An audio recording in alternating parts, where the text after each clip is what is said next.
Okay, our second visual podcast for Stick a Fork in It, and we are in just beauty. Sweetwater Farm, we're in nature. Like, we're surrounded by butterflies and sunlight. Yeah, and I got pelted by an acorn during the show. Hey, but I love it. Yeah. I'm like loving that we're doing this.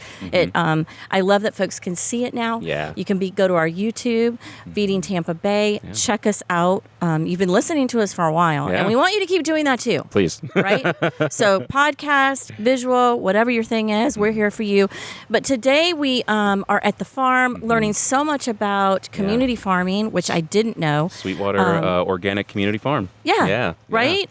Ev, you brought it to the table, so tell us how you learned about the space. Well, so I met Chris Kenrick of Sweetwater Farm back in 2019. We did a short interview, and just me and the comms team came out and got to see the whole farm. It's volunteer led. There are children field trips coming here and planting, and it's just a really amazing community resource and learning opportunity. Right. So I knew when we were coming into spring with the show, and we wanted to talk to some people about like what can they do for farming at home. This was perfect. This came directly to mind. This is the perfect spot. And now that we've been sitting here, it's kind of like from a food bank perspective and from a farming, so many things aligned, right? We're trying to get reasonable food on the table that is healthy and delicious, ideas, things for you to try that you never would have. Right. They take SNAP and EBT here. Yeah. So we sign people up for that and also take SNAP and EBT with our stuff. That's right. Just making sure that everybody has access to good, healthy, wonderful food,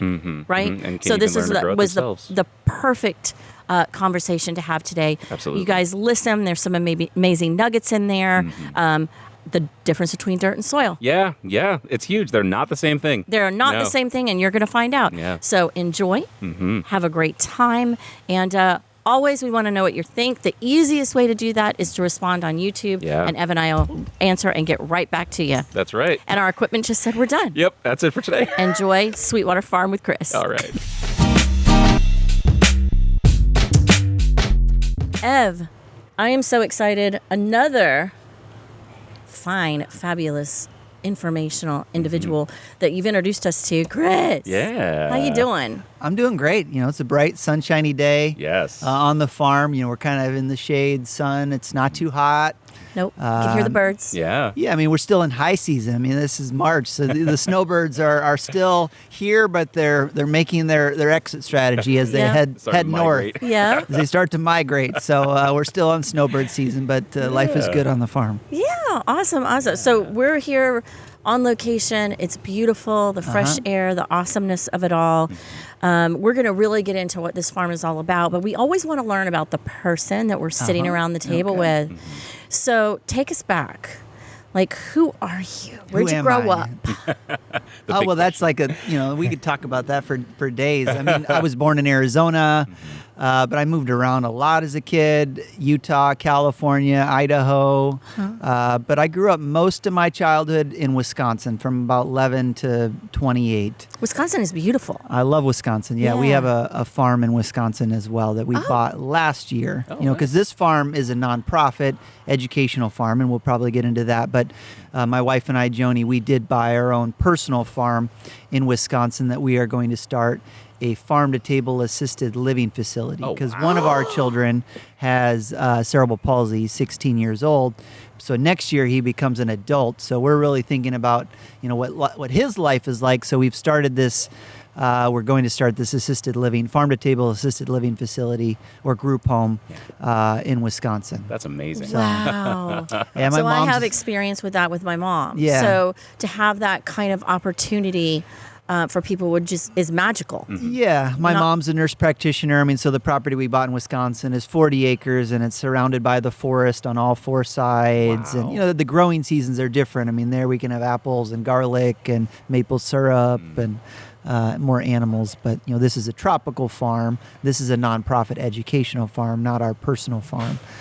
So we are sort of planning our future. I mean, my wife is walking There we walking go, by, yeah. and she's the head farmer. On cue. She's really the one that's runs the farm and controls, or not controls, but sort of decides what we plant and where we plant, and really is the brains for the farming operation. Right. So we're She sort oversees. we're a woman-run farm Love for that. sure. Yeah. Awesome. We don't have enough women in farming. I would say that means it's run well then. Yes, that- it is run well. Yes, I didn't say it. There's I'm a just lot saying. of women It's that just are out true. here volunteering, and it's nice to see sort of women running the farm. Yeah. Absolutely. It is. So I'm just And whatever so you I need. mentioned- Yeah, whatever you need, just let me know. I'll help you get it. That's my job. And and get you're you like- guys on the farm. You're a star husband. But going back to your mom, nurse practitioner. Yep. So is that one of your greatest influence to lead you in the direction of healthy eating? For sure. Yeah. Tell us about her. I grew up in nursing homes and working in assisted living facilities. I mean, she would work the night shift, and I'd be there, 4 or 5 years old, pushing the residents around the nursing home. Yeah, so she was always in home health care. Right. So so I've always been sort of in the field or surrounded by caregiving. Yeah. And then, of course, now my son requires 24 hours Right. of care as well. And so really trying to build a community around him that supports him, and starting, or one of the big components being healthy eating. Yeah. Yeah. Which is one of the reasons why sort of leads into one of your other questions of how we got into farming. And it's because we wanted healthy food for ourselves and for our son as sort of his medical diet. I mean, he doesn't take any medication. We just try to give him the best food that we can. Wow. That's So- so Wow. big with our food is medicine at the Yes. food bank, So It food is very much medicine. is. So it's very much, he's on no pharmaceutical drugs. It's 100% sort of ketogenic diet, and we try to give him everything from the farm. Yeah. Just to touch on that a little bit, we actually had an integrated medicine doctor on one of our podcasts, and I actually love talking to her, and she's been my physician now for 9 months. I'm from 10 prescription meds to 1. Wow. Very good. And it is a whole different way of being, Yeah. right? It is. And, one of our sort of doctor is Bob Lindy's, an herbalist and acupuncturist in St. Petersburg. Luckily, I don't have to go see him that much, or really ever. And then when I do see him, it's usually when he's giving a farm tour on the farm, talking about natives and plants and herbal medicine. But we don't. Our doctor is on the farm. The pharmacy. Oh, Right. love that. Yeah. Oh, the pharmacy. Pharmacy. I actually think one of our food bank partners, like we call it Food RX, they use the pharmacy as their initiative for healthy eating, which I think is so cool. So a lot of people are moving in this direction. It Yes. comes to being, and I hope that's one of our goals today, is to really educate people on how important farming is for our communities, but also for us as individuals, and that, I love the word integrated, because sometimes you do need medication, but you should lean into other healthier options as much as possible, right? Yeah. So we're going back to maybe So Wisconsin. back to my Yeah, we my gotta skip back. childhood. We don't. So Totally from, digging the goals and all of that, and on Absolutely. board with you. But we love memories around the table. Like we're around a pop-up table in the Yeah. middle of your farm Yeah. right now. Great It's not my conversation. farm. I mean, it's our The community's farm. farm. Community farm. I'm sorry. We're all volunteers here on the farm. So Yeah. we're 100% volunteer run. Yeah. The So everybody's community volunteer. farm. Yep. So this- So we're all about what happens around a table. yeah. So do you have, you just said some of your wonderful memories about service, really, and building compassion. Do you have a memory from a kid about being around a table, or? I mean, my grandparents live out in Utah, and they do a lot of Dutch oven cooking. So it's sort of always, and my family in Utah is Mormon, so there's everybody's related. Oh, yeah. But we always do this cooking with the Dutch oven, the cast iron kind of in the ground, and that's sort of the food that I remember from my grandparents cooking, with the coals in the ground, the potatoes, the Dutch oven potatoes. I mean, that's sort of, as far as food and childhood memories around the table, that's always pretty special. But then sort of in my later adult life, I studied abroad in the Netherlands.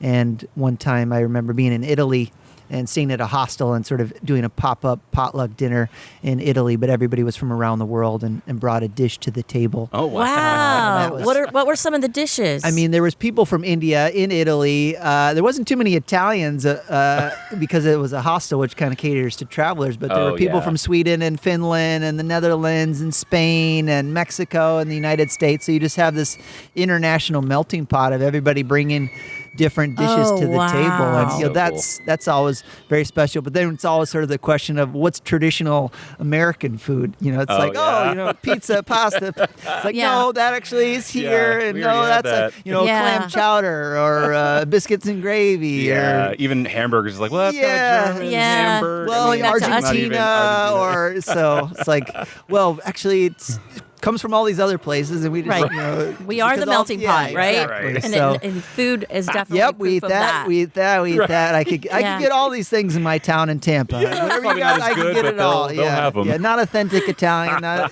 You don't but- scare me with your Right. dishes. so funny. those international meals, and that's kind of one of our businesses really that we make our living is from St. Petersburg. We have an international guest house where we host travelers from around the world. So it's kind of like, it's not a hostel and it's not a bed and breakfast, but it's an international guest house. So that's our personal business. IHOG, International House of Guests, Yeah, so that's how we were able to fund our volunteer project here on the farm and help steward the farm. So I always love those international potlucks and international meals. Last night, our whole team went out for Ethiopian food. Oh, And, cool. so yeah, it's good to sort of have the experience of international cultures and those international meals, because I think that in a lot of other cultures they take a lot more time to eat and enjoy their food, especially like the Italians and the Spanish and the French and Right. the Mexicans and the Indians. Where we're always in a hurry and a rush, and Right. and so we maybe don't get to enjoy our Right. food as much. You need to enjoy that special time. Yeah, we're always like, we got this to do, got that to do, and so, Yeah. here comes Italian Erica walking by right now. So, gonna be working at Pesto Festo. Oh, yeah. Pesto Festo. okay. I'm so We're Helping excited with about that. last year, she had to call her friend, her brother, no, your cousin from Italy to get our pesto. Oh, wow. We called Italy to Authentic get Italian a pesto recipe and a bruschetta Well, recipe. we're so- actually coming to that, and we're going to give all the information so anyone in Tampa that's listening to us can actually attend and support.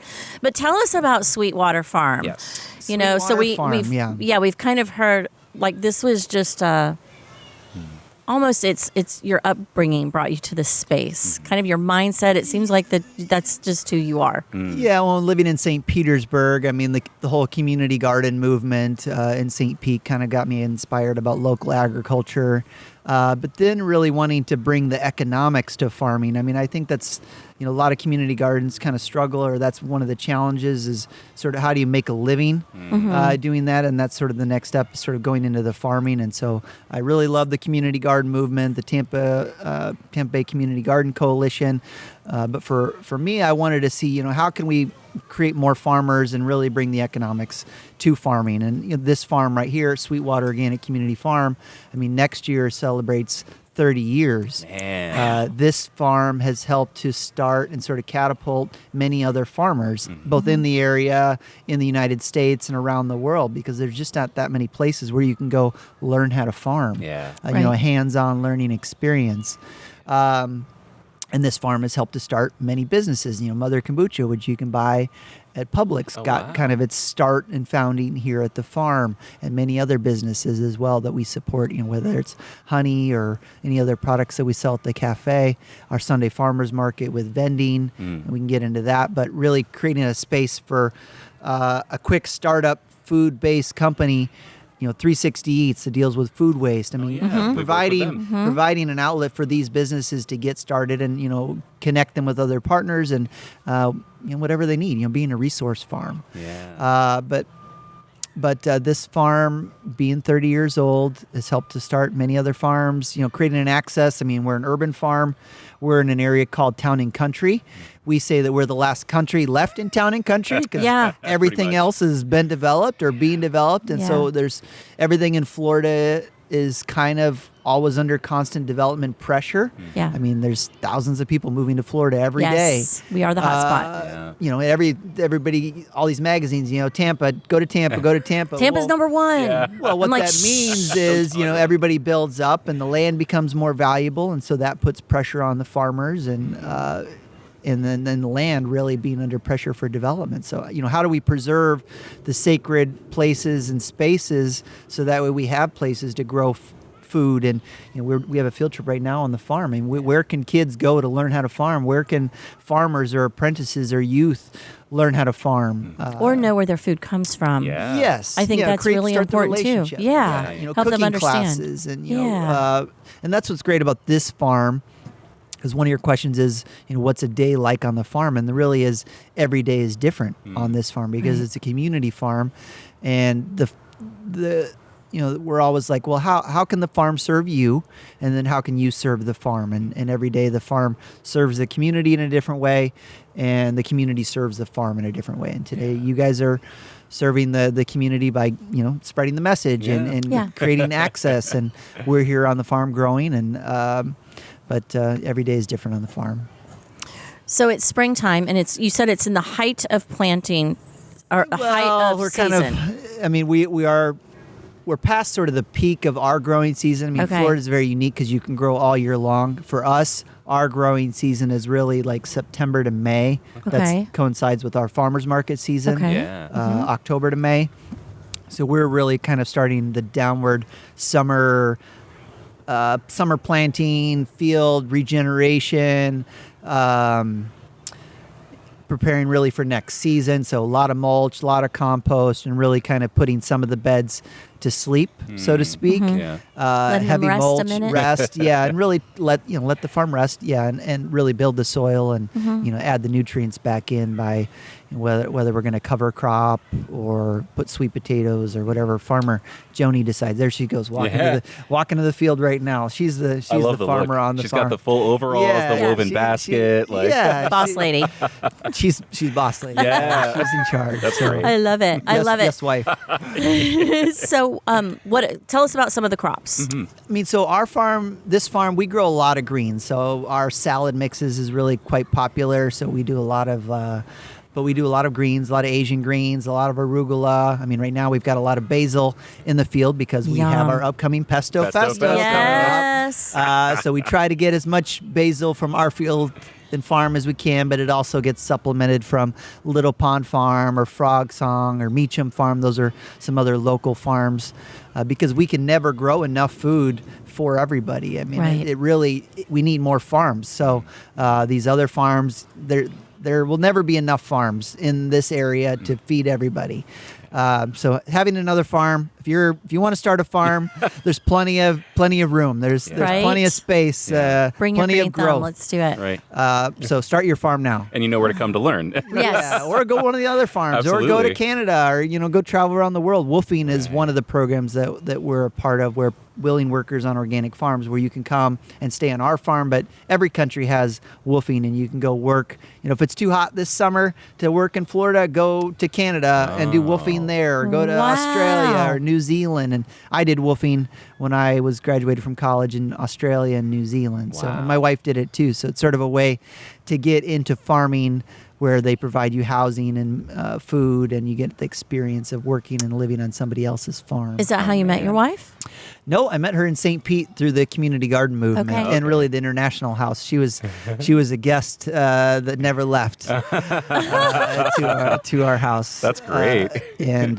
So being able to sort of create the space and the place, and she came to me. Yeah. That's amazing. So farming even brought you together. Right. Yes, yeah. yes. Around the world and then back to St. Pete. Right.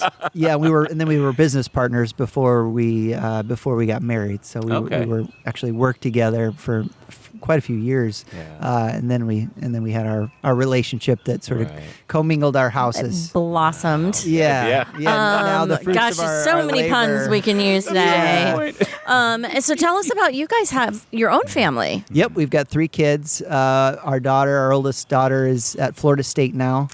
She's at High five on Go that. Knowles. Yeah, go Knowles. All right. Yeah, we're in the Knoll family. She went there as a transient student from both Hillsborough Community College and St. Pete College. So Yeah. we just finally got our full acceptance letter. Awesome. Oh, very cool. For That's her. a party. Yeah. So Such a she's going to be proud doing the Bachelor of Fine Arts program up in Florida State, and so super excited for her and whatever directions that will send her. And then our 16-year-old who's got cerebral palsy. He performed open mic I think 2 Sundays ago. So he's nonverbal, but he can he listens to a lot of Jack Johnson, and he can music really is therapy, and it's really sort of his form of communication. So that's really been inspiring to see that. And then our other son who's 14, and actually he didn't go to school today because it was kind of like a holiday, and Joni, my wife, actually he was working on the farm this morning. So it's a family operation. Yeah. It is. It's community, family, but it's important for him to see his mother leading the farm, leading all the volunteers, and him working beside her and picking the fruits of our labor, literally, and working with the community. So I think that's, and then Sunday he's going to be a vendor at the market. So 14, we're trying to teach him entrepreneurship, and he's a vendor at the market. So what will be on his table? I'm not sure exactly what he's going to sell, but the deal is food. Okay. So it might be popcorn. Last time he made juice. Yeah. But it doesn't really matter what he sells. I just want him to sell so something. he just gets creative with it. So your youngest, is he the one who's going to kind of carry the family tradition on? Do you think? I don't want to weigh him down I've gotten with in it. trouble But does with he the kids. seems? We're just trying to provide him opportunities so that he can do whatever he wants to do. Right. But I do want him to know that he could do his own business, or he could go work for somebody else. But just having those skills, Juice and really business. the Sunday Farmers Market, to be a vendor, it's open to anybody. I mean, there's no cost to be a vendor at the Sunday Farmers Market. So we want to provide sort of a no-cost barrier for people to start their own business. Yeah. Wow. So if you want to start your own business and you want to test the market, come be a Sunday market vendor. Actually, we have one of our favorite interviews is with Jim Kovaleski, the urban farmer, and Vanessa, who used to work with us, met him here. And he got kind of his start here at Sweetwater. So I don't want to say that he learned everything, but he definitely, Rick Martinez, the founder of the farm, really has educated a lot of farmers. And, this is one of the places where Jim kind of got his start, and probably inspiration being around other farmers that come to the market, and other people that come to the market that then provide you inspiration to, well, can you grow this, or can you grow more? Because it's like we can never grow enough food. So that sort of inspires us to want to grow more. But then at some point it's like, we don't want to grow too much, because then that puts too much pressure on us, especially because this is not our personal farm. I mean, if this is my private business, we would be operating it differently. But we're an education farm and a production farm, and so we have to balance. It's like the kids that are planting. Well, they might step on something that got planted yesterday, but that's okay because we're an education farm. Right. And They're taking something from it. Yeah, and we want to to teach them, what happens if they step on a plant, and can the plant recover? Yes, potentially, but it just depends on how hard or at what stage. But if they are also planting, then they're sort of planting the next succession of the circle of life. And this plant might not make it, but your plant will make it. Right. So schools can schedule to come out here and bring their kids. Is there an age? There's not an age limit for anything, because I know you have college. No. Yeah, we cater to anyone. Our sweet spot, typically we get a lot of 3rd and 4th grade schools, but we had a lot of homeschool groups, a lot of universities. It just depends. Each field trip is kind of catered to each group differently based on the age. Like this Sunday, we're doing a college level soil class. That's different than a 3rd grade. Yes. Know your audience. Exactly. And so we'll make sure that, we have the right presenter and, the right teacher for those classes as well. Rick Martinez, the founder of the farm, is teaching the class on Sunday, where, we have volunteers that are leading the field trips, that are retired teachers or educators that can come and volunteer and lead the field trips on Wednesday and Friday. Every Sunday there's different classes and workshops, but we do a lot of different tours, and it just depends on who we're who we're giving a tour to, who's leading the tour, and what we're teaching, or what we're being taught too, because we don't know everything, and so sometimes we get science teachers or other professionals, and they teach us. That's Right. the beauty of Right. the community Right. aspect. Yeah, exactly. You Learn can from each never know other. everything about Right. all of this. Right. When Jim Kowaleski comes on the farm, that's always a real treat because he's so knowledgeable about growing vegetables. I mean, that's kind of one of Joni's mentors. Yeah. Wow. And so we've gotten tools from him. We get our sweet potato starts from him. And Oh, cool. We've been to his farm in Maine. Yeah. Oh, man. So we like to travel and visit other farmers and see what they're doing and kind of learn from them. Now that we're kind of in the farm family, Yeah. Yeah, right. The family. we get sort of That's so accepted into the farm family around the world. I love So- that. That's amazing. So, can an individual or a group of individuals find a way to come and learn? I mean, do you have Yep. classes open to the public? You go to the website. How do people come here if they want to learn, even to build a garden in their backyard? Yeah. Well, the best way that that we teach you or we show you the way that we grow, and that's not the only way to grow. We just show you what works for us. I mean, we do no-till, no tractors, by hand. I mean, something you could very easily replicate at your house using a very deep mulch system.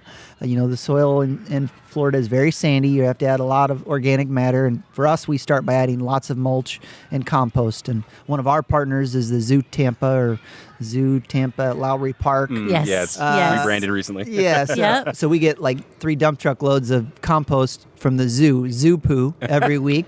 only from the herbivores. But so if you need compost or you need mulch, we have that. Okay. Every Sunday is our volunteer day on the farm. Every Sunday, all year long, unless Sunday was like a Christmas or. But every Sunday is our volunteer day, and so we invite the community to come out and see how we grow, and then you can take it from there and go visit other farms. Go visit Jim Kowaleski's Right, farm. yeah. Go visit Meacham Farm and really start to see what everybody else is doing to get your own understanding. But it depends if you live at home or you live in an apartment. That's you're not going to be doing a deep mulch system if you live in a 3rd-story apartment. You're going to be doing a container garden or some sort of tower garden. Yeah. But come see how we grow every Sunday, volunteer day. If you're a group, you could come on Sunday as well, or we could set up a Wednesday or Friday. Maybe we're going to have your team Yeah. come. Yes. I'm really Yes. excited about that. Yeah, no, we're Get you guys definitely on doing the that. farm. Yeah. Get your Yeah. hands dirty. At least the comms team, for sure. Get all those It's- computer guys, the computer women. They would love see, that. See whose hands are the Right. dirtiest.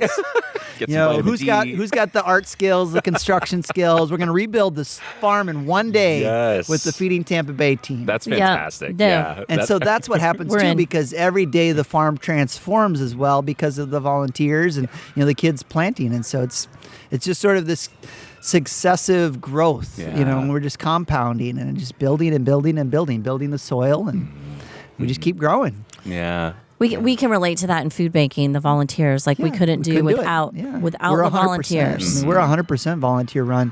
We hope to not, our plan is to not be like that forever. I mean, that's why we're building the cafe and the co-op grocery store and the farm school and the campground, which is really in progress to build the campground on the farm across the creek. So that way we can house more interns and apprentices, more volunteers, and then also just bring more revenue to the farm. The people just want to come stay on the farm and have no commitment versus other Right. people that want to come and volunteer and do 10 hours or something, some sort of work trade. Yeah. So building a small educational campground, the Boy Scouts, the Girl Scouts.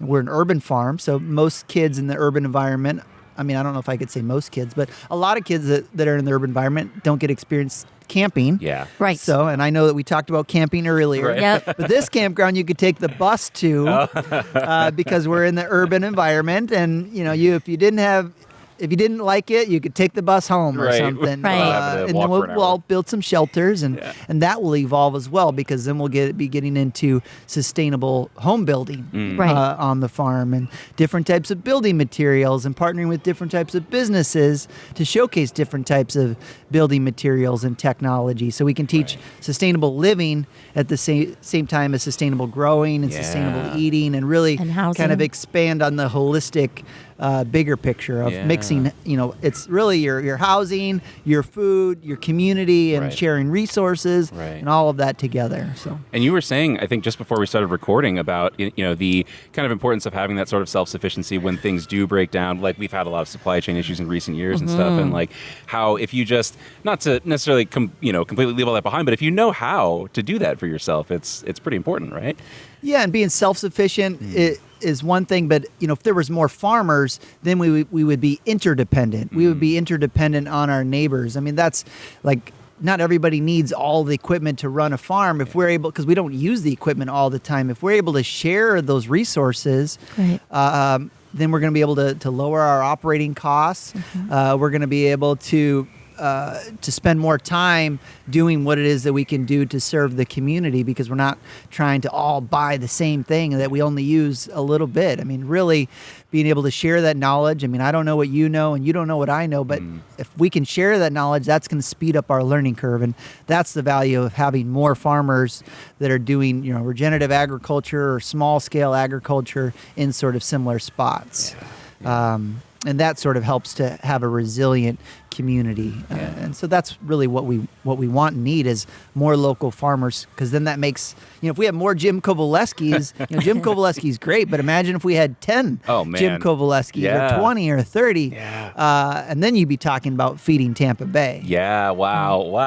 Wow. Woof. Okay. That's phenomenal. Locally, I mean, the food would be here. But and that would Yes, be share the yes. surplus. multiple communities like that kind of spread Yes. out. Yeah. Yeah. And they could, Absolutely. they have very different models: for-profit, non-profit, education. I mean, bring it all. But Right. whatever we start, it would be my goal or mission. Like if we're going to start growing here, always we're growing here. Yeah. So Right. let's not start growing here and then decide we're going to move over here. It's like no. Once we start building the soil, let's keep the soil. Right. Go build somewhere else. This is farming. This one has started. So, that's one of the reasons why we saved the farm. I mean, the farm had 25-year history, and, the thought that this farm would be developed and we would lose that organic soil. I mean, our culture, we don't know how to value soil, and we don't know how to value good soil. I mean, so best use, some developer, I could build 30 apartment buildings. Yeah, but is that really the best use? Yeah. Right. Yeah. Right. What about the worms? What about the 30 years of organic soil? What kind of value do you place on that? Man. And so we kind of need to. We've gotten so disconnected from the farming culture and farming just relationship that we kind of need to relearn all of that. And we need to place value back into soil and good soil and rebuild the soil. Right. So, It's not just dirt, it's 30 years of work. it's Yeah. soil, because dirt is dead, Yeah. soil's alive. And Yeah. so Okay. that's sort of, what we're trying to do. One of our multiple missions is to kind of bring the value back to the soil. Right. And, protect this farm, preserve this farm forever. But what about the next farm? What about, South Tampa farm? What about Meacham Right. farm? The community gardens, community garden, same thing. I mean, once it's a community garden, it should never be anything else. Yeah. Because of all the people that volunteered, the time and energy, blood, sweat, and tears. I mean, you owe it to the community to keep it a community garden. Right. You owe it to the soil to keep it a farm. Yeah. Right. So tell us a little bit of, we've mentioned a few times there was a transition.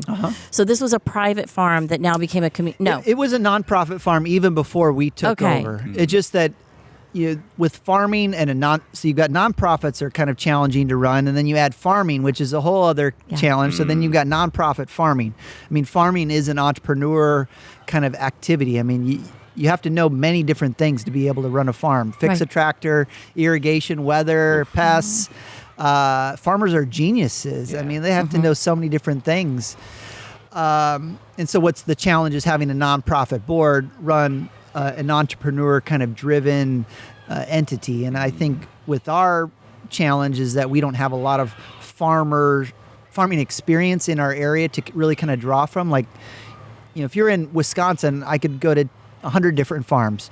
In Florida, we don't have a lot of mentors. We don't have a lot of associations and organizations that are doing farming classes and workshops and events. And so really having a board on a farm, really the board didn't have much farming experience. So if the farmer's in trouble, who are they going to go to for experience? And, it's the same thing, how does the board keep the farmer in check and balance if the Right, if they don't know. if they don't have any Which is experience? important about having a board, an experienced, Yeah. understanding board of directors. They can have other things, but they kind of need to understand what's going on in the They have to understand environment. farming. Yeah. Right. And so, they're good at fundraising, they're good at events, Yeah. but, if we're an educational farm, we have to be good at farming. Yeah. And so that's sort of was the challenge, I think, before us. And, Rick, the founder of the farm, excellent farmer, but once he sort of kind of stepped out of the picture, they lost that knowledge. And Rick's still Gotcha. around, but he's retired. He doesn't Yeah, have he's the teaching time. this I mean, weekend. He Right. did his Yeah. time. He did his service. Yeah.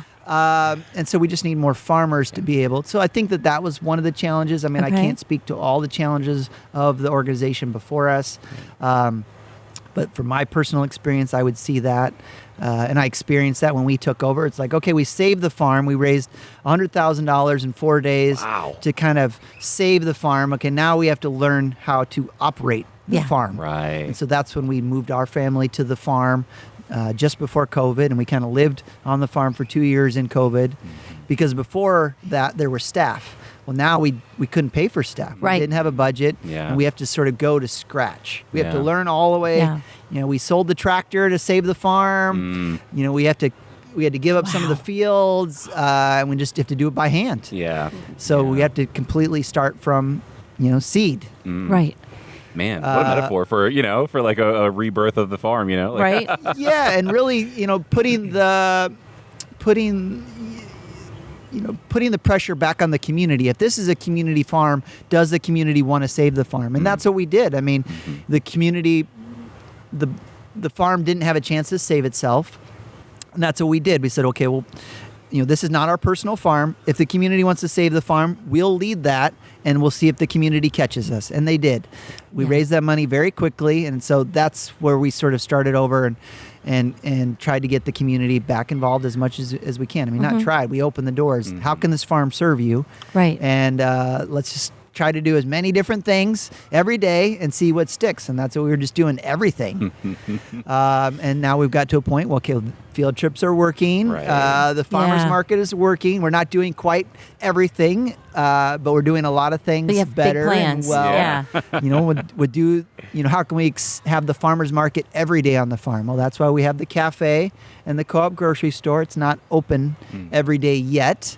But Right. that's the goal. Yeah. So that way we can have a farmer's market every day Right. on the Right. farm. That's exciting. And then we can carry other farmers' products. And what are we going to do in the summer? We'll get supplied from other farmers in other areas that don't have a farmer's market on the farm. Right. Can keep them going and help them. Yeah, and keep our customers Yeah. too. So it's Yeah. like they become dependent on us for food. Yeah. We want to be able to keep supplying them For too. sure. So sort of balancing, we are a nonprofit educational farm, but we want to make sure that we continue our service and continue to serve as much as we can in whatever way we can. So Yeah. you've kind of touched on how financially the farm is supported. A little more detail on that. Like I Yeah, know so we're going to talk about a fundraiser, but Yep.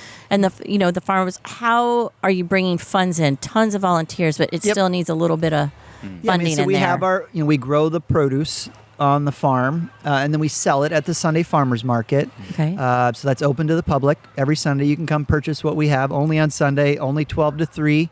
Okay.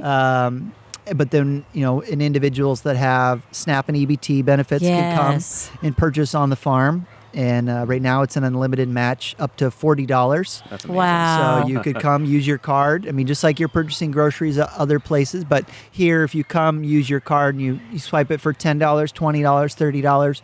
I mean, you could swipe it for more than $40, but up to $40 is an unlimited match.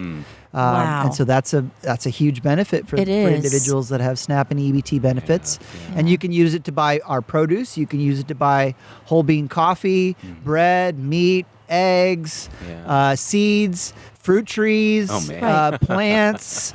You can use your EBT benefits to buy, start your own garden. Yeah. Right. Start Right. plant fruit, buy fruit trees. Right. Build your own food forest. Yeah. And be taught how to do that here. Well, because you can Right. come and you can talk with the different Yeah. farmers. I mean, we're one of the vendors, but there are multiple other vendors as well. So you can learn it from us, or you can learn it from a different farmer, a different farmer, a different farmer, and kind of compare and contrast how everybody does it differently. Right. So that's a huge benefit. That's one of the ways that we make that we're able to support the farm financially is through the farmers market. Field trips, they do pay depending on what kind of institution or school they are. Title I's I think are $4.50, and so it's sort of a scale. Right. So field trips. We sell things at the cafe. I mean, we sell honey and coffee and bread, and we're hoping to be able to sell one soup, one salad, one sandwich, and one smoothie in the near future. So you'll have that of the day. Or it'll Pretty be much. like seasonal. Gotcha. I mean, we're gonna once we have kale, we kind of have kale for a while. So kale, yeah. So you'll be kale for everything, kale for life. Yeah. Kale for all, kale for president. And then, so we have the cafe, and hopefully that'll be a bigger generator in the future. I mean, the campground is kind of one of our next big plans for. We're already in that process with the county to get the campground done. We do some farm to table dinners. Yeah, like on pesto the Yes. Pesto So Festo. really quick, tell us about Pesto Festo. Well, it's the 29th annual Pesto Festo. Oh, so it's cool. been around a lot longer than I have, and Wow. almost 30 years next year for the farm. So it's been around basically the history of the farm. So I'm sure a lot of people have been here. But 3 bands: pizza, pasta, pesto. There's gluten-free options. There's vegan options.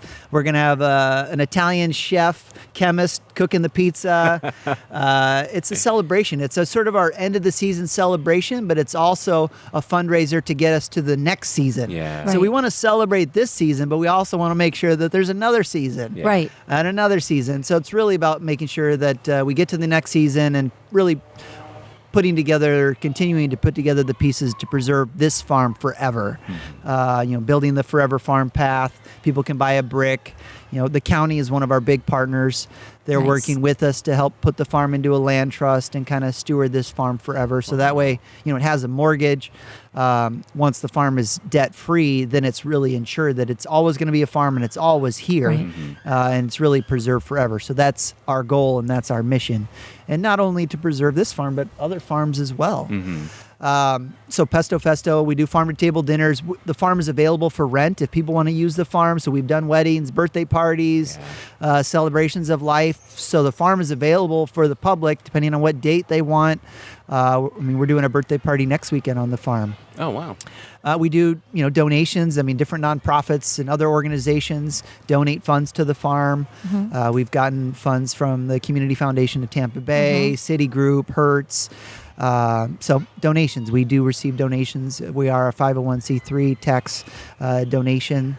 We got the pizza oven donated right over there. I know, So- that's an incredible pizza oven. and so really that's cool. sort of a good donation because it's a donation that then sort of, we can continue to compound and, Right. really upgrade the infrastructure of the farm that makes the farm more financially self-sufficient. Right. So that's, Right. with the county, we put a new metal roof, we put solar panels. That reduces our energy bill. That's a sort of Right. a self-sustaining investment in the farm that really helps to ensure the long-term financial stability of the farm. Those are good investments into the farm. Yeah. What we want now or need or our ask is for an electric tractor. Oh, cool. We've got the solar panels, so we are trying to raise money for an electric tractor so we could grow more food, but also have an educational tractor to be able to demonstrate to the kids, charge with our solar panels, Right. and be very easy to maintain because there's not that many mechanical parts. Yeah, So yeah. part of the Pesto Festo is to raise money for an electric tractor. I didn't know such a thing existed until just yeah, now. just now. Yeah. Well, yes, an electric tractor comes out of California, and then for us, it would be a solar electric because we already have Wow. the solar. Yeah, So, even better. Wow. Okay. and we have a couple of Airbnb residences on the farm, so people can come and experience staying on And the stay farm. on the farm. So, Man. because we're volunteer run right now, our costs are pretty low, but that 100% volunteer run model, as we continue to grow, that's not self-sustaining. And so we need to pay off the farm debt, preserve it forever, finish building the campground, get the cafe and the co-op grocery store up and running, and then we'll be able to have more staff Short list. on the farm. Not too many. So yeah. what, Farm school. But doable. Yeah. what's your timeline on that? Your Well, goal. the cafe is open now every Sunday. I think in the fall we'll expand it to Wednesday, Friday, Sunday. Okay. With the campground, I hope that will be open in 2024. So I'll say spring of 2024. But you just never know with permitting and permitting. We'll leave it at that. Yeah. So I think those two things, and the field trips, it's, we're kind of coming to the end of this field trip season, but just getting the schools signed up for next year. I mean, we've had a lot of issues with either buses or teachers or budgets, teachers, and buses. Yeah. So Right. one of those three kind of is a combination of schools, Right. that maybe they can't come to the farm. Yeah. But we don't want it to be because of a budget. Yeah. So if a school Right. can't come to the farm because of budget, then we'll take them for for free. Right. It's a 'cause- conversation just to be able to get the kids out No here. school is not coming to the farm because of a budget. So it's really a teacher, the staff, or the bus. Yeah. Yeah. And there's a bus driver shortage, and there's really staff shortages in the Right. schools. So Right. A lot that of makes things it a going on. challenge Yeah. for field trips and things like that. But I mean, that's kind of how the farm supports itself. Yeah. And so if we can grow more food, but really having a team, once we get the team in place, a kind of a paid staff team, then we'll really be able to scale up our production. But right now, I don't want to put too much pressure. We don't want to put too much pressure on the fields. So it's sort of a balance of not growing too much with our volunteer staff. So it's sort of a There's fine kind of a line. there's like a that we delicate walk- balance that we everywhere walk. here. We want to grow more, but then we want to make sure that we've got the volunteers to Right. manage the fields. Right. And make sure that we have the volunteers to manage the field trips, because that's first. So if we had if there's a sort of a choice between a field trip and farm work, then the field trip takes priority over the farm Right. work. Interesting. Right. Okay. Yeah. Because we're an education farm first. Yes. Whereas if it was a for-profit farm, they'd be Yeah. canceling the field trip and they'd be planting the tomatoes. Yeah. Right. But we'll try to use the kids to plant the tomatoes, Best of or both or put like a volunteer drive. But maybe Feeding Tampa Bay, they're going to come in, they're going to solve all Right, of our yeah. problems. Yeah. They're gonna plant the whole new field, Let's and hope. they're going to bring us a brand new electric tractor and Oh. pay off the farm. Thomas Mans, We have some listen money, in. Yeah. That's great. So thank you.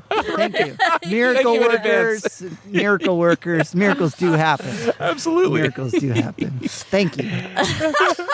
Yeah, Thomas is like, or either the development team is like, It takes a village. It does. Well, it that does. is very, very true. And Yes. I know you guys, I kind of saw on your website, which we'll make sure that there's a link for Yeah. your website here, so that people can know more about everything that you offer. But It's you a lot. also I mean, we do a lot. a lot because so- you also sell seeds. We do. Well, we give away Give a lot away? of seeds. I mean, you Okay. go to the cafe now, we have a whole seed bank and seed library. wow. So we give. I mean, especially if it's like a community garden or a school. I mean, we gave eggs to a school that wants to incubate them to have their own chickens. I mean, it depends on what kind of entity Right. or individual. But yeah, we've got seeds. I guess probably more just give us a donation if you were just Right. starting them for your own home garden. But we don't really sell the seeds. Oh, okay. But So we they're- have them they're a available. gift. Yeah. Yeah, that's they're a awesome. gift. Yeah. They're a gift to 'Cause get they're started. probably a gift to us through some sort of entity. So unless, I mean, you have to talk to Farmer Joni. I don't want to speak for her because she manages the seeds. But I know we have Yeah, a I lot think I of saw seeds. a video where she's cultivating the seeds. Yeah, and, so I guess it depends on what seeds you're what's exactly available. trying- and what you're asking for. But we have a lot of seeds. Yeah. Okay. But I mean, if it's about our tomato starts or something like that, I mean, we always have sort of extras. You just got to come talk to Farmer Joni. Right. I don't want Farmer Joni's got it to going say on. yes to anything. I'll be in trouble. Smart 'Cause man. I'm in the office. I'm not outside. In the fields. Joni Right. manages all of that. Yeah. So, She takes care of it. yeah. She's, So if- she's if- the head farmer. So, with Joni not sitting with us right now, so if a listener that is in Florida, because we have listeners who really aren't, and they need to seek out this kind of opportunity in their community, what are the best things to start your own garden? Like we were talking, I started my own, but I've placed them in pots, so I'm kind of I have my own soil. I'm not, doing anything with the land, mostly Yeah. because my little puppy will eat it all. But so I've listed it. Like, give some advice to folks who might want to start gardening, but haven't yet. They just need that little nudge that it's possible. Well, I guess it depends on how much time you want to put into it and what kind of conditions you have, where you live. I mean, we were talking about earlier. I mean, we've got pineapple growing right over Yeah, here. you just put it in there. So if you want to like plant something and forget about it, I mean, I would go something more native. Native elderberry, native coffee. I mean, papayas are easy. Bananas. If you've got a spot in your yard that's collecting a lot of water near a rain spout, I mean, put a banana there. Yep. As long as it depends on what part of Florida, because if it freezes, I mean, this area is fine. But if you're further north, you're going to be in trouble maybe with the tropical stuff. So it depends on where you are in Florida. But something like a banana or a papaya. Tomatoes are really easy to grow. I mean, I would probably go more like lettuce, like a mizuna. Mulching your yard would be a good start, but probably more of like a green. I mean, we grow a lot of arugula, kale, collards, and I would say that those are easier than tomatoes. Really?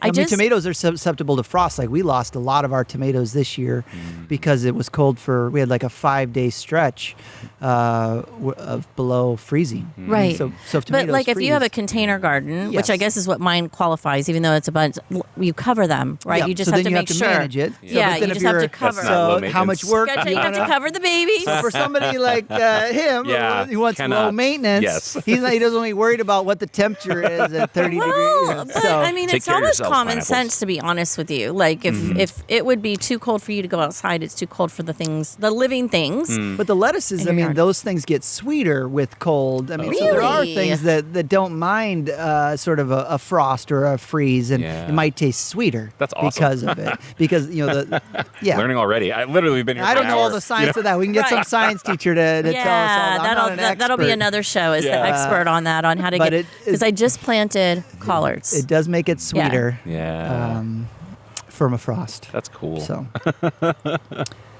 but going native, starting small, like you were saying earlier, starting small, and go connect with the community gardens. I mean, the community gardens, your local community garden is a great resource to learn about what grows well in your neighborhood. And those community gardeners are experts as well. Yeah. I mean, they could be running the farm, but they choose to have their small plots. Yeah. Right. But I mean, they have a lot of knowledge. Right. Jim Kovalevsky, YouTube, knows everything. Meacham Farm, Little Pond Farm.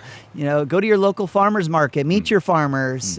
Frog Song, Gainesville. I mean, there's a lot of good farmers in Florida, but we need more. Yeah. Right. If we could just get like one out of every 100 of these people that are moving to Florida as a farmer, we'd be doing pretty good. That doesn't sound true. I feel like we do that. I feel like we can manage that. Yeah. Considering just how have many to- are coming into our They just got to be able to have community. access to land. Yeah, true. Yeah. So that's going to be their barrier. Yeah. But I want to explain for our viewer and our listener that the viewer can see the gorgeous space that we're sitting in. Yeah. But this literally is less than a mile from one of our major roads. And if you've ever been to a Bucks game, it's 5 minutes away. I have to be completely transparent. Did not know this was here. Yeah. I am fascinated Hillsborough Avenue and is awe. 2 blocks. I mean, Yeah. that's Yeah, it's like 2 blocks away is a 4-lane highway, and One of the all I'm busiest hearing, roads in Tampa. I'm hearing Yeah. birds and I'm hearing kids laughing Yep. because they're having a great time. There's literally butterflies flying around us. yes, Right now. Like, around our heads. yeah. Yeah. Yeah. Yeah. Yeah, we have Butterflies, bees. pollinators to you, Yep. butterflies to us. We have beehives on the farm. We have honey that we sell on the farm, but that's another I'm gonna get beekeeper, some of that another honey business before. that sells. So that's really the farm is, we want to be able to stack functions where if you've got a business that can operate on the farm or, in Join us. conjunction with the farm, Yeah. where we don't have to have more work. Like, I like bees, but I don't want to manage the bees. Yeah. So we have a It's a beekeeper. little That's intimidating. their business. Yeah. They Right. manage the bees. Gotcha. And So, let them. if you want they to have the start a space. pizza business and do pizza nights on the farm, I Yes. support that. We've got 2 pizza Wow. ovens. Do. Amazing You want pizza to do ovens. pizza classes, you want to do workshops, you want to do an event, let us know how the farm can Let's talk serve about you. it. And I would like to take your class, but that doesn't mean I don't want to start your business. Right. You start your business on the Right. farm. We're here for you, Community basically. infrastructure. Yes. Community Right. infrastructure. I love that. Yes. Yeah. So we've had a great time. We've had a beautiful Friday afternoon Hungry being with and you. thirsty. We got to go get a kombucha or something. I know, right? Now we're going to go for our personal over to the tour market. after. Yeah, we got to have our farm salad. I see Farmer Joni. Yes. She's harvested something. Oh, amazing. So we have our farm We're getting lunch all the ready to treats with the come. team. We have our smoothie, our juice, and our soup, and our farm salad at Dang. 1 o'clock. So. Perfect. So That's why we're closing out, because we've got things to Farm do away lunch. from this. Farm We've got lunch. farm stuff to do. Lunch is on us today. Awesome. I love it. We grew it ourselves. Yeah, that's how you know it's fresh. It was Which, came out you of know, the we were Farm to talking about table. that. Farm to table. Right, here's the table. There's nothing more, before we go, and there's another fun question we want to ask you, but, I want to encourage folks to give it a try. There's nothing more fun and satisfying than when you make your own salad from your container garden, or because you've cultivated your soil, or however it is that you've brought this healthy food into your home. It's such a prideful moment, even if it's the tiniest little strawberry that made me happy. So I want to encourage people to do that. Try it. Yeah. You think you might not be able to, but just pay attention. Try it. Google. Visit your community farms.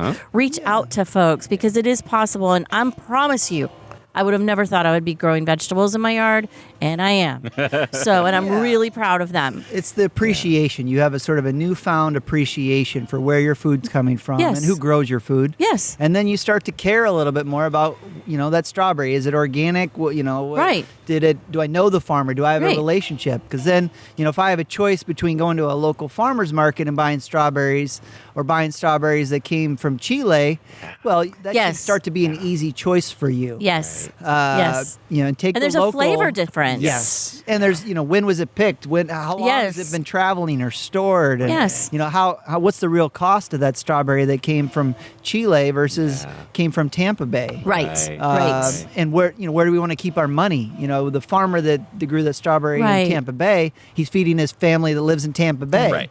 Be a good neighbor. Keeping the money in our community. Yeah. So, Absolutely. Yeah, it's kind of keep your eyes open and be a good neighbor. It's kind of what both of us do in our work, right? Yeah. So finally, we want to have some fun. We ask this at the end of every show. yeah. You're at a picnic table out here. You Yeah. can invite anyone you want in the world. It can be someone who's here with us. It could be someone in the past. It could be someone super fun. We've had some really crazy answers. Who's coming to your table? How many people do I get? 3. How big's the table? Oh, yeah. 3. Unfortunately, this is 3. just a 4-person table. You're one of them. Oh, one Yep. and then so I you get need 3 other people. Correct. 3 other people. Who Yeah. you bringing? Better bring my wife. Yeah, Farmer Joni? she's So important. my wife. Then I'll bring Wendell Berry, Okay. Okay. and I'll bring. And who's Wendell Berry? I'm sorry. Wendell Berry is he's a farmer. He lives in Kentucky. He's an activist. He's a writer. He's a poet.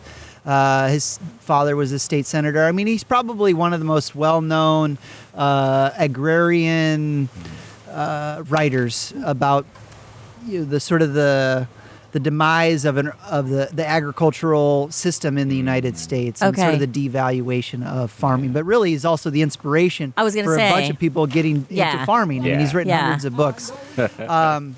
So Wendell Okay. Berry would be Wendell. would be one, and then probably John Martin. John Martin Fortier. He wrote the book called the Market Gardener, and that was one of the first books that somebody gave us when we took over this farm. And he has a farm in Canada, and he's kind of helping with the resurgence as well. So sort of Wendell Berry on the education side, Yes. an activist, and generationally, elder farmer, but then John Martin's kind of the new age market gardener farmer. So really kind of the entrepreneur farming of how can you make a living with 1 acre of land, really Wow. kind of, one of the inspirations or mentors for probably, Jim Kowaleski knows John Martin. Oh, okay. Joe and Travis at Meacham Farm know John Martin. So if you Yeah. want to get into farming as a profession, as a career, John Martin is a good resource for that. So it sounds like some pretty amazing conversation Yeah, and seriously. learning experiences from Yeah. each other, right? Yeah, Around and that Wendell table. Berry Right. really has been heavily invested in the United States with preserving farmland. Gotcha. So there's about, we know that we should preserve the forest and we want to preserve soil and water, but really good farmland is something that we need to, put a heavier focus on Right. too. And save it. Especially before in it's Florida, built. Yeah, Yes. but there's not a lot to start with. Yes. Yes. Yeah, well, yes. that's really the challenge with Florida is that Florida never really had a family farm culture. Most of the farming in Florida is big ag with cattle or oranges or sugar. We never really had a farm family culture to start with. Yeah. Right. Florida was developed later on in history. Right. And most of the landowners owned large pieces of land. And so how does we sort of need to go back to getting this big pieces of land and making it small for small farmers to get started. So it's Right. but the price of land is pretty high. So, last question: what's Miss Joni serving at the table? Well, I know we're going to have a farm fresh salad today, Yes. and then we're going to have a seasonal soup with all those vegetables as well. Yum. And then I know we've got a carrot juice, and then we're going to have a seasonal smoothie. There you go So good. for dessert So with a little of that honey and in it's it. we want to try to that's farm to table is kind of it could be kind of bougie or sort of expensive, and we want to make our soup $5. We want to Yeah. make the Right. so accessible. Right. So that way you can. Where can you go for a fresh organic smoothie for $5 or a farm Nowhere. to table Yeah, soup? So that's sort of. So that's the kind of the next experience that we want to be able to offer. But it's a little bit of one of our challenges is that it's not for profit. So we're not open every day. We're not a Right. Starbucks. Yeah. So it's a sort of a slow growth, small solutions. It makes it even more Very special. yes, it does. Very thought out, and I want to thank you for giving us your Yeah, time. thank you. Sweetwater Farms and Feeding Tampa Bay have a lot of Sweetwater Organic Community Farm. Got it. Sweetwater Organic Sweetwater Community Farm. Organic Community Farm and Feeding Tampa Bay have a lot of things in common. We want to make Yeah. sure there's food on the table. At Feeding Tampa Bay, we help counsel folks to sign up for SNAP so they can have EBT to make sure. We want them to try community gardens and that be their source because of how much they can put on their table that's healthy. Yeah, supplement. Even if they're getting we a little just- bit, yeah. starting with something on the table that came from somewhere local. And Yeah. maybe you had a hand in it. Yes, we also Literally. want Right, yeah. we also want our listeners or couple viewers hands. to listen to support their own community, their community farms, their community farmers. So there's a lot for us to get to work on, and the great thing is that we're all aligned on the same mission. And we look forward to coming to Looks your exciting. event. It looks Yeah. exciting. Yeah, our We event can't is wait. Pesto Festo, April 15th. It's 2 weeks away, pretty Right. much. 15, Right. 15 Yeah. 16 days. So. Okay, and we're going to close Close to out. pizza If you don't live in Tampa Bay and you're listening to us, seek out your community garden, farm. Yeah. Community farm, farmers market. Farmers markets. Yeah, support your farmers market. It's really better for you and your budget. I'm 55 and I just learned how important that is. So Yeah. you guys in your area, seek out what you've been hearing. Right. And thank you again for joining Stick Fork in it. Yeah. Yeah, if you go to the end, if you go to the farmers market at the end, you might get a better deal too. Oh, if it's so at like the end there's of the a day, timing. yeah, because the Oh, tips. farmer doesn't want to take it home. So you might be able to make Right. even a sweeter deal at the end of the market. And on that, folks, we're out. You can learn more about Feeding Tampa Bay and how to join the movement at feedingtampabay.org. You can also follow us on Facebook, Instagram, Twitter, LinkedIn, YouTube, and TikTok at Feeding Tampa Bay.